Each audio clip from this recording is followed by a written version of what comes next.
আগামী 5 মিনিট আমার এই ভিডিও রেখে কোথাও যাবেন না, কারণ আগামী 5 মিনিটে আমি আপনাদেরকে এত বেশি কনফিউজিং তথ্য শেয়ার করতে যাচ্ছি যেগুলো জানার পরে আপনি আমাকে অবশ্যই ধন্যবাদ দেবেন এবং খুব টেকনিক্যালি কিভাবে এগুলো মনে রাখা যায় সেই সম্পর্কিত আলোচনা হবে।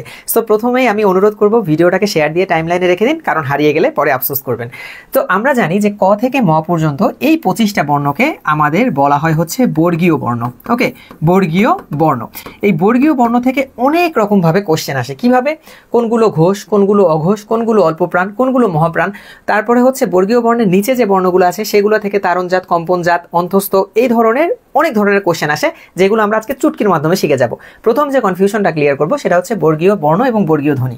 বর্গীয় বর্ণের সংখ্যা 25টা, নো প্রবলেম, ক থেকে ম পর্যন্ত। বাট বর্গীয় ধ্বনির সংখ্যা কতটা এটা অনেক সময় আমাদের কনফিউশন হয়। আমাদের মনে রাখতে হবে বর্গীয় ধ্বনি হচ্ছে 23টা, অর্থাৎ ইয় এবং মূর্ধন্য এগুলোকে অন্য উচ্চারণ দ্বারা রিপ্লেস করা যায় জন্য এটাকে আমরা বলবো বর্গীয় ধ্বনি। ওই দুইটা বাদ দিয়ে 23টা বর্গীয় ধ্বনি আমরা ধরবো।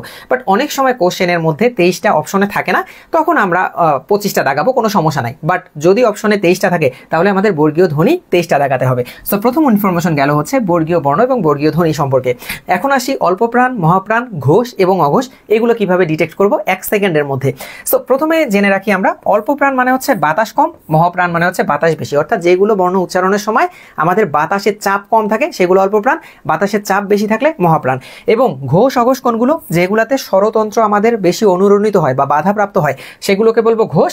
এবং স্বরতন্ত্র বা আমাদের যে বাকযন্ত্র আছে এগুলো যদি কম বাধাপ্রাপ্ত হয় বা অনুরণিত না হয় তাহলে বলবো হচ্ছে আমরা অঘোষ। এখন চলেন আমরা কিভাবে, আমরা এমনিকে একটা টিপিক্যাল নিয়ম জানি, সেটা হচ্ছে 1, 3, 5 কলামে যেগুলো আছে সেগুলোকে বলবো আমরা অল্পপ্রাণ। তারপর হচ্ছে 2 এবং 4-এর যেগুলো আছে সেগুলোকে বলবো মহাপ্রাণ। 1, 2 ঘোষ এবং 3, 4 হচ্ছে অঘোষ। এইভাবে মনে রাখতে গেলে আমি দেখেছি কিছু ক্ষেত্রে আমাদের একটু কনফিউশন হতে হয়, 1, 3 অঘোষ নাকি অল্পপ্রাণ, এই ধরনের কনফিউশনগুলো আমাদের ক্রিয়েট হয়। আজকে একটা এমন টেকনিক শিখবো আমরা, একটা চুটকি মারবো, এগুলো হয়ে যাবে। কিভাবে? আমরা জানি ক খ গ ঘ ঙ চ ছ জ ঝ ঞ ট ঠ ড ঢ মূর্ধন্য ত থ দ দ দন্ত ন প ফ ব ভ ম, এভাবে আমাদের সবার মুখস্থ আছে, তাই না? সো মুখস্থ থাকার ক্ষেত্রে এই 5 নাম্বার যে কলামটা আছে এই 5 নাম্বার কলামটাকে বলা হয় হচ্ছে নাসিক্য বর্ণ। নাসিক্য, এটা সম্পর্কে আমাদের কোনো সমস্যা নাই, এটা নাসিক্য আমাদের এমনিতেই মনে থাকে। বাট এই যে ক খ গ ঘ চ ছ জ ঝ ট ঠ ড ঢ এগুলোর মধ্যে কোনটা ঘোষ, কোনটা অল্পপ্রাণ, কোনটা মহাপ্রাণ, কোনটা অঘোষ, এগুলো মনে রাখতে আমাদের কনফিউশন হয়। একটা মাত্র টেকনিক বলবো যেটার পর থেকে, আজকের পর থেকে এই কনফিউশনগুলো একদম পুরোপুরি ক্লিয়ার হয়ে যাবে। আপনারা জাস্ট এরকম একটা বর্গক্ষেত্র আঁকবেন, উপরে থাকবে অঘোষ, অঘোষ থাকলে নিচে অবশ্যই ঘোষ হবে, বামে থাকবে অল্পপ্রাণ, ডানে থাকবে মহাপ্রাণ। এখন এই কর্নারটা 1, 2, 3, 4, আপনি যে কোনো একটা বর্ণ বর্গীয় বর্ণের মধ্যে ধরেন বর্গীয় জ, আমি জানি চ ছ জ, 3 নাম্বারে হচ্ছে জ আছে, বর্গীয় জ লিখলাম এখানে। বর্গীয় জ তার মানে কি? ঘোষ অঘোষ নাকি অল্পপ্রাণ মহাপ্রাণ একবারে বের হয়ে গেছে। দেখেন বর্গীয় যার এই পাশে আছে হচ্ছে অল্পপ্রাণ, এই পাশে আছে ঘোষ, তার মানে বর্গীয় যা একদিকে অল্পপ্রাণ অন্যদিকে ঘোষ। সেম ওয়েতে আমি যে কোনো অন্য একটা ধরি থ, থ আমরা জানি 2 নাম্বারে থ আছে, তাহলে থ কি? ধ হচ্ছে উপরের দিকে আছে হচ্ছে অঘোষ, এ পাশে আছে মহাপ্রাণ, তার মানে থ হচ্ছে অঘোষ মহাপ্রাণ, মিশিয়ে দিলাম। আমি আপনাকে বললাম প কি? প 1 নাম্বারই আছে প, তাহলে প হচ্ছে এদিকে অঘোষ, এদিকে হচ্ছে অল্পপ্রাণ। তার মানে সেকেন্ডের মধ্যে হচ্ছে এই বর্গটা আঁকলে আমাদের হয়ে যাবে যে এটা কি অঘোষ নাকি ঘোষ নাকি অল্পপ্রাণ নাকি মহাপ্রাণ। এখন আমার কিছু লক্ষ্মী ভাই বোন আছে, আমি জানি আমাকে বলবে যে ভাই এই এক জিনিস বের করার জন্য আবার আমি বর্গক্ষেত্র আর্ট করব, উপরে লিখবো, নিচে লিখবো, ডানে লিখবো, বামে লিখবো, এগুলো অনেক টাইম কনজিউমিং না? আমার কথা হচ্ছে না, আমি যখন বাইক চালানো কাউকে শেখাবেন আপনি, তখন আপনি বলবেন যে বাইকের প্রথমে চাবি দিতে হবে, তারপর সুইচ অন করতে হবে, ক্লাচ ধরতে হবে, তারপরে স্টার্ট দিতে হবে, গিয়ার দিতে হবে, আস্তে আস্তে ক্লাচ ছাড়তে হবে, তারপর বাইকটা যাবে। সেম ওয়েতে আমি আপনাকে হয়তোবা বললাম যে একটা বক্স আর্ট করতে হবে, উপরে নিচে ডানে বামে এগুলো লিখতে হবে। বাট আপনি একটা আবার চিন্তা করেন, আপনার যদি এরকম এইটি জিনিস কয়েকবার করেন, আপনার এমনি মুখস্থ হবে না, উপরে অঘোষ বাম পাশে অল্পপ্রাণ, তার মানে নিচে ঘোষ ডান পাশে মহাপ্রাণ, শেষ কাহিনী।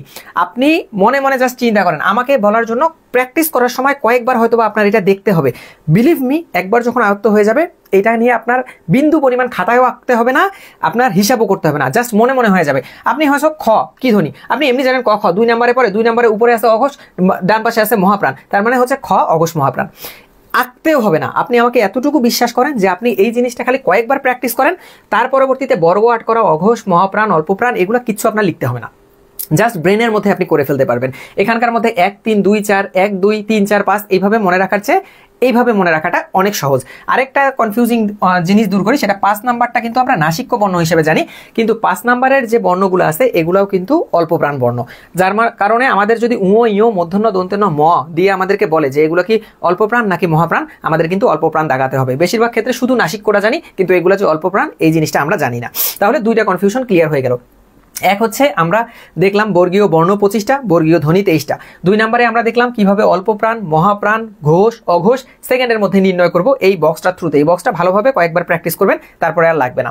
এরপরে যে জিনিসটা আমরা দেখব সেটা হচ্ছে এগুলোর নিচের বর্ণগুলা। আচ্ছা না, এইখানের মধ্যে আবার যে বর্ণগুলো আছে এগুলো কিন্তু উচ্চারণ স্থান অনুযায়ী আলাদা আলাদা নাম আছে। কি যেমন এই যে প্রথম যে সারিটা আছে, এই 1 নাম্বার সারি যেটা আছে, এই 1 নাম্বার সারির যতগুলো বর্ণ আছে ক, খ, গ, ঘ এগুলো সব কণ্ঠ থেকে নিঃসৃত হয়, এই জন্য এগুলোকে বলা হয় কণ্ঠবর্ণ। তার মানে প্রশ্ন এইভাবে আসে, যে কোনো একটা বর্ণ দেবে, খ দিয়ে বলবে উচ্চারণ স্থান অনুযায়ী এটি কি ধরনের বর্ণ।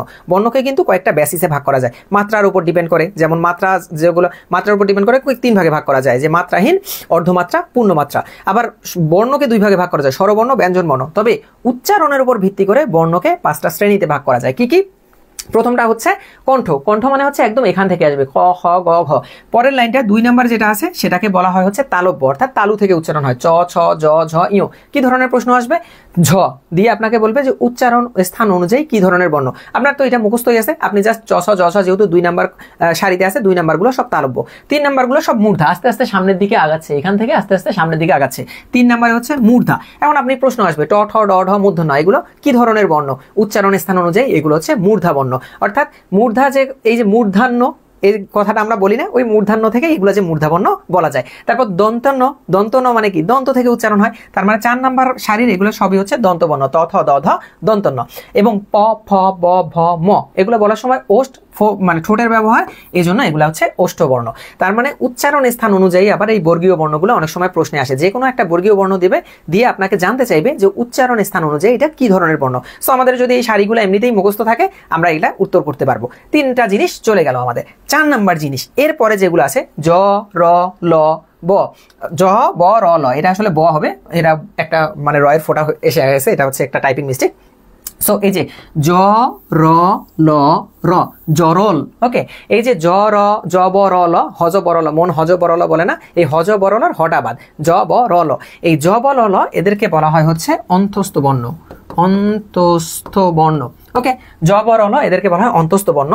এই অন্তস্থ বর্ণগুলোর মধ্যে যদি প্রশ্ন আসে যে নিচের মানে অন্তস্থ বর্ণের সংখ্যা কয়টি, আমাদের উত্তর করতে হবে 4টি। কি কি? জ, ব, র, ল।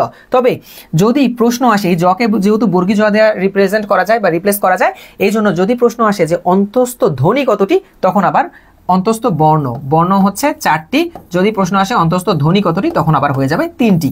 এটা একটা কনফিউজিং জায়গা, যে অন্তস্থ বর্ণ কতটি যদি প্রশ্ন আসে আমরা দাগাবো 4টি, যদি আসে অন্তস্থ ধ্বনি কতটি আমরা দাগাবো 3টি, কারণ জয়ের উচ্চারণ বর্গী জ দ্বারা রিপ্লেস করা যায়।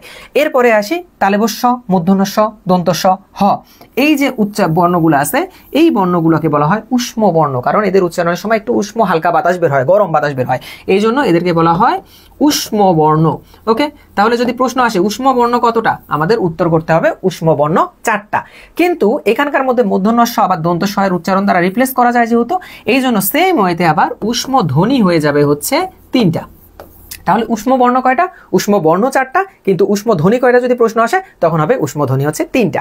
এবং লাস্ট লাইনটা নিয়ে আমাদের এবং ডয় বিন্দু র, ঢয় বিন্দু র, এই যে 2টা আছে আমাদের, এই ডয় বিন্দু র, ঢয় বিন্দু র থেকে প্রায় সময় প্রশ্ন আসে যে নিচের কোনটি তারণজাত বর্ণ। ওকে, তার মানে তারণজাত বর্ণ কিন্তু 2টা, বয় বিন্দু র এবং ডয় বিন্দু র।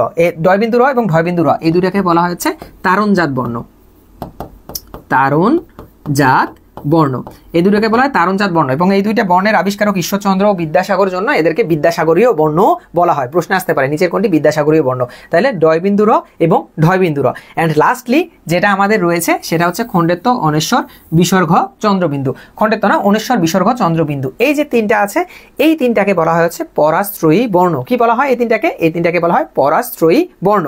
তাহলে অনেশ্বর, বিসর্গ, চন্দ্রবিন্দু এরা হচ্ছে পরাশ্রয়ী বর্ণ। তাহলে যদি প্রশ্ন আসে পরাশ্রয়ী বর্ণ কয়টা, উত্তর করতে হবে পরাশ্রয়ী বর্ণ কয়টা, উত্তর করতে হবে হচ্ছে আমাদের 3টি। এই 3টা হচ্ছে পরাশ্রয়ী বর্ণ।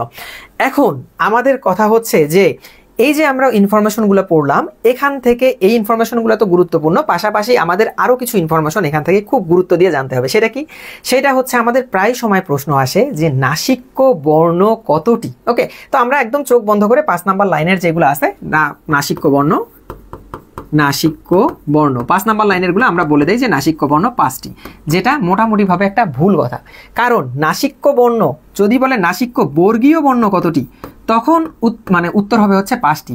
যদি বলে নাসিক্য বর্ণ টোটাল কতটা, এই যে বর্গীয় ইয়াটা আছে না, 5টা আছে না, এর সাথে হচ্ছে অনেশ্বর এবং চন্দ্রবিন্দু, এই দুইটাও কিন্তু নাসিক্য, এগুলোর উচ্চারণও নাক থেকে হয়। যার কারণে যদি প্রশ্ন আসে নাসিক্য বর্ণ কয়টি, উত্তর হবে 60টি। যদি প্রশ্নের উত্তরে 60টি না থাকে সেই ক্ষেত্রে 5টি দেখাবো।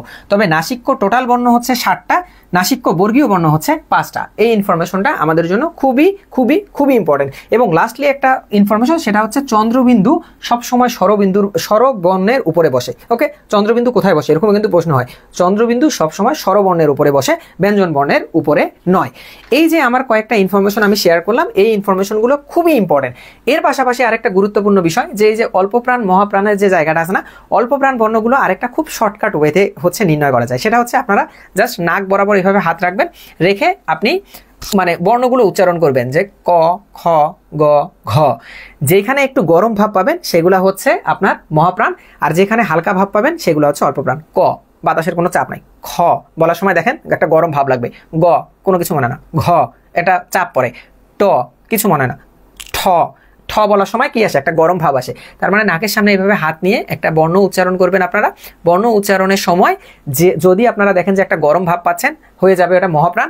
যদি দেখেন যে গরম নাই, তাহলে হয়ে যাবে অল্পপ্রাণ। ওকে, সো অল্পপ্রাণ এবং মহাপ্রাণের মধ্যে আরেকটা ইন্টারেস্টিং তথ্য আপনাদেরকে দিয়ে রাখি, সেটা হচ্ছে এই বর্গীয় বর্ণ তো 25টা আছে। এই 25টা বর্গীয় বর্ণের বাইরে যদি আপনাদেরকে বলে যে এটা কি অল্পপ্রাণ নাকি মহাপ্রাণ, তখন আপনি কি করবেন? শুধুমাত্র মনে রাখবেন 2টা বর্ণ, বর্গীয় বর্ণের বাইরে শুধুমাত্র 2টা বর্ণ, হ এবং ঢয় বিন্দু র। এই দুইটা, হ এবং ঢয় বিন্দু র, এরা দুজন হচ্ছে মহাপ্রাণ। এগুলা বাদে বর্গীয় বর্ণের বাইরে যে বর্ণই আপনাকে নিচে দেখ না কেন, সেগুলো সবই হবে হচ্ছে অল্পপ্রাণ। ক্লিয়ার? তাহলে বর্গীয় বর্ণের বাইরে যদি বলে মহাপ্রাণ কতটি, মহাপ্রাণ হচ্ছে 2টা। কোনটা কোনটা? একটা হচ্ছে হ, একটা হচ্ছে ঢয় বিন্দু র। আর এগুলা বাদে যদি অন্য কোনো বর্ণ দিয়ে আমাদেরকে বলে এটা কি অল্পপ্রাণ নাকি মহাপ্রাণ, আমরা বলে দেবো এগুলা অল্পপ্রাণ। সো এই হচ্ছে আমাদের বেশ কিছু জিনিস যেগুলা নিয়ে আমাদের হচ্ছে প্রায় সময় কনফিউশন থাকে। আমার মনে হয় আজকের পর থেকে আপনাদের আর কোনো কনফিউশন থাকবে না। এখানে হচ্ছে ঢয় বিন্দু র এবং ঢয় বিন্দু র আমরা বলছি তারণজাত। এই বয়বিন্দু রটা কিন্তু হচ্ছে আমাদের কি, এটা হচ্ছে কম্পনজাত ধ্বনি বলা হয়। বয়বিন্দু রকে বলা হয় কম্পনজাত ধ্বনি। এই তারপরে হচ্ছে ইয়েকে, লকে বলা হয় হচ্ছে পার্শ্বিক ধ্বনি। এগুলো আলাদাভাবে একটু বলে রাখলাম। হ্যাঁ, এগুলোকে বলা হয় বয়বিন্দু রকে বলা হয় তারণজাত বর্ণ বা ধ্বনি, লকে বলা হয় পার্শ্বিক ধর্ম বা বর্ণ বা ধ্বনি। সো এই হচ্ছে আমাদের আজকে ধ্বনি এবং বর্ণের উপর ম্যাজিক্যাল ক্লাস। এগুলো ডিটেল ক্লাস যখন আমি নিয়েছি আরো বিস্তারিত আলোচনা করেছি। তবে আমার মনে হলো যে এই কয়েকটা ইনফরমেশন আপনাদের জন্য খুবই ইম্পর্টেন্ট, যার কারণে আমি একটু আপনাদের সাথে ব্যাপারগুলো শেয়ার করলাম। সো আমার মনে হয় যে ভিডিওটি আপনাদের ভালো লাগলো বা উপকারে আসলো। এরকম অসংখ্য ভিডিও আমি প্রতিনিয়তই আমাদের ফেসবুক পেজের মধ্যে আপলোড করছি। সো আপনারা যদি আমার পেজে নতুন হন তাহলে অবশ্যই পেজটাকে ফলো করে রাখুন। হোপফুলি এরকম অনেক কনফিউশন আপনাদের দূর হবে। সবাই ভালো থাকুন, সুস্থ থাকুন, আমার জন্য দোয়া করবেন। আসসালামু আলাইকুম।